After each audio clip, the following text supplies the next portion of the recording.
રાષ્ટ્રીય ફિલ્મ પુરસ્કારોમાં પ્રથમ વખત શાહરૂખ ખાન ફિલ્મ જવાન માટે અને Vikrant Massey film 12th fail માટે અને સંયુક્ત રીતે બંનેને શ્રેષ્ઠ અભિનેતાનો પુરસ્કાર મળ્યો, જ્યારે રાની મુખર્જીને શ્રેષ્ઠ અભિનેત્રીનો પુરસ્કાર મળ્યો અને કથલ ફિલ્મને શ્રેષ્ઠ હિન્દી ફિલ્મનો પુરસ્કાર મળ્યો.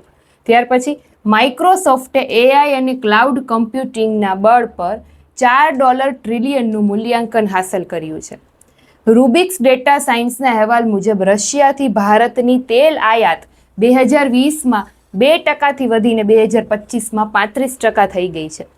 ડોક્ટર મયંક શર્માને નાણાકીય સલાહકાર તરીકે નિયુક્ત કરવામાં આવ્યા છે અને તેઓ 1989 બેચના આઈએએસ અધિકારી છે. વાઇસ એડમિરલ સંજય વાત્સાયનને ભારતીય નૌકાદળના 47માં vice chief of naval staff તરીકે કાર્યભાર સંભાળ્યો.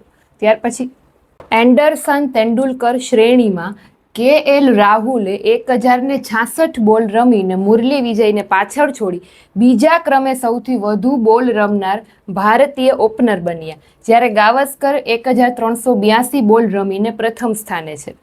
ઝોમેટોના સહસ્થાપક દીપિંદર ગોયલે સુરોભી દાસ સાથે મળીને એલએટી એરોસ્પેસ સ્ટાર્ટઅપ છે એ શરૂ કર્યું, જે શું કરશે તો કે નાના વિમાન માટે ગેસ ટર્બાઇન એન્જિન છે એ બનાવશે.